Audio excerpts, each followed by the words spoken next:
ये कहानी शुरू होती है साल 2007 में। एक ऐसी रात जब वेस्ट बंगाल के पुरुलिया जिले में बहुत भयंकर कोहरा छाया हुआ था। सूबेदार मेजर कबीर, जो पिछले 3 साल से कश्मीर के एक बहुत ही टफ सेक्टर में पोस्टेड थे, फाइनली छुट्टी लेकर अपने घर कोलकाता जा रहे थे। उनकी बेटी का अगले दिन जन्मदिन था और कबीर किसी भी हालत में उसके पास वक्त पर पहुंचना चाहते थे। कबीर की ट्रेन अपने टाइम से करीब 4 घंटे लेट चल रही थी। रात के लगभग 11:45 हो रहे थे और ट्रेन एक बहुत ही घने सुनसान जंगल के बीच से गुजर रही थी। अंदर सभी लोग गहरी नींद में सो रहे थे।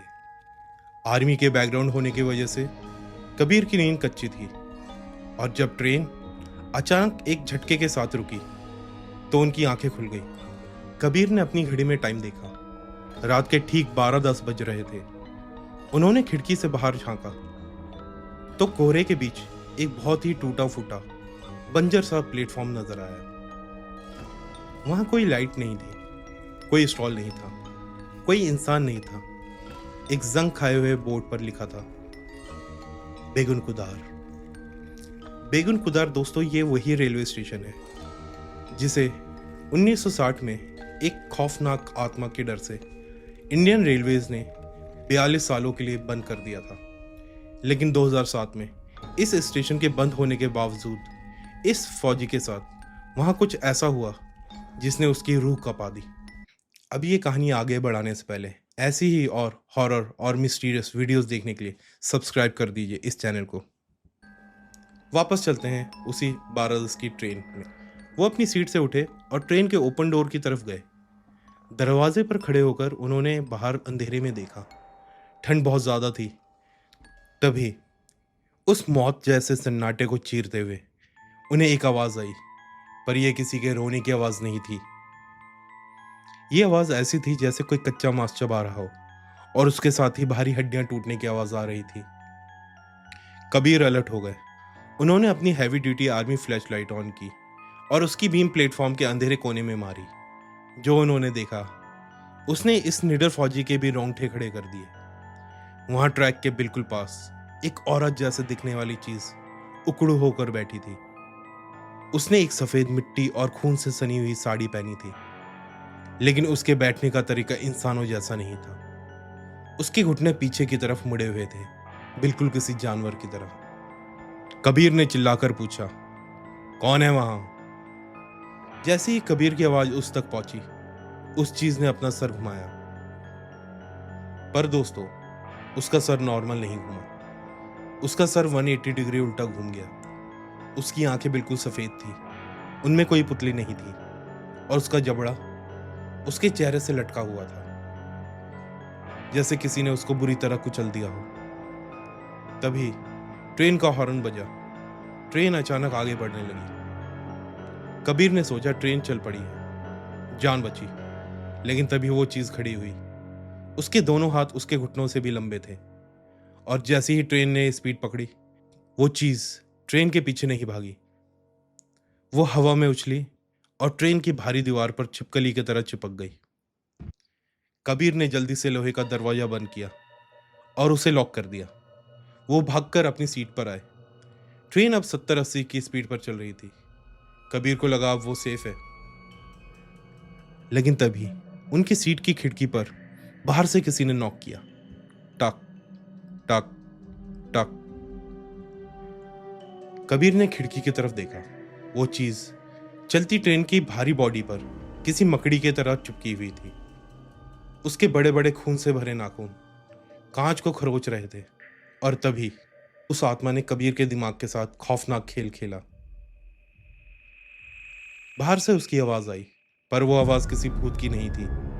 वो आवाज कबीर की 5 साल की बेटी की थी। पापा, पापा यहाँ बहुत ठंड है। दरवाजा खोल दो ना पापा, मुझे आने दो। कबीर का दिमाग सुन पड़ गया। एक बाप होने के नाते उनका दिल चाहा कि वो खिड़की खोल दे, पर उन्हें पता था बाहर उनकी बेटी नहीं, मौत है।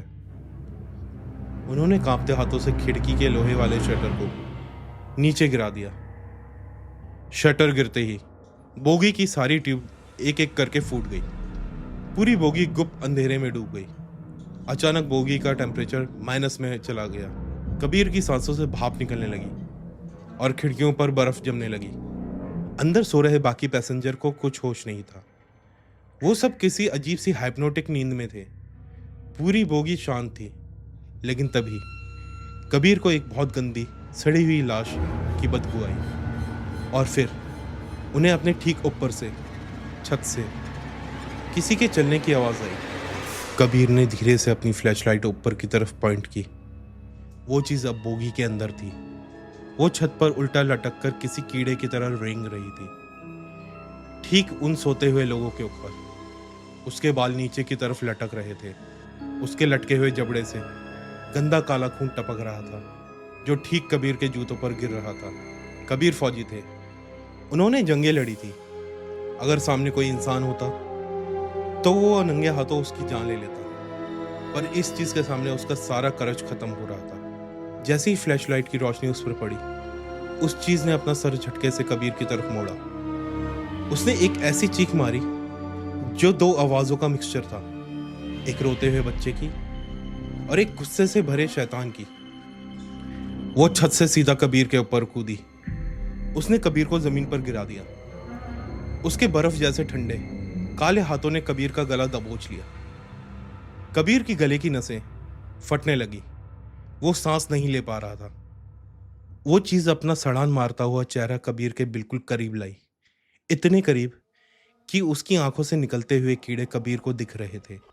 उसने दो आवाजों में फुसफुसाते हुए कहा, बहुत सालों से अपने बेटे को ढूंढ रही हूँ, किसी ने मेरी मदद नहीं की। अब तुम सब मेरे साथ मरोगे।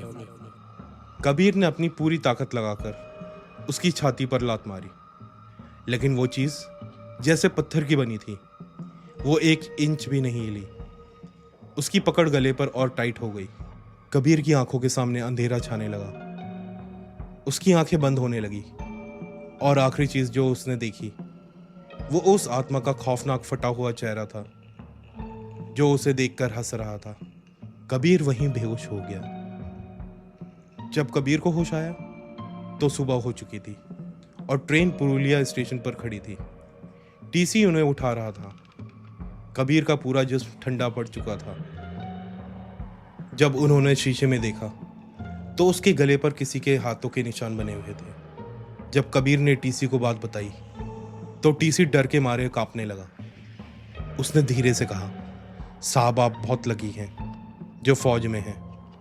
आपकी फिजिकल स्ट्रेंथ ने आपको उस शौक से बचा लिया। 1958 में वो औरत ट्रेन के आगे कट के मर गई थी। आज तक जिसने भी बेगुन कुदार पर 12:10 की ट्रेन में उस आत्मा की आंखों में देखा है, या तो उसकी हार्ट अटैक से मौत हो गई या वो पागल हो गया। आप पहले इंसान हैं जो जिंदा बच गए। कबीर आज भी जिंदा है।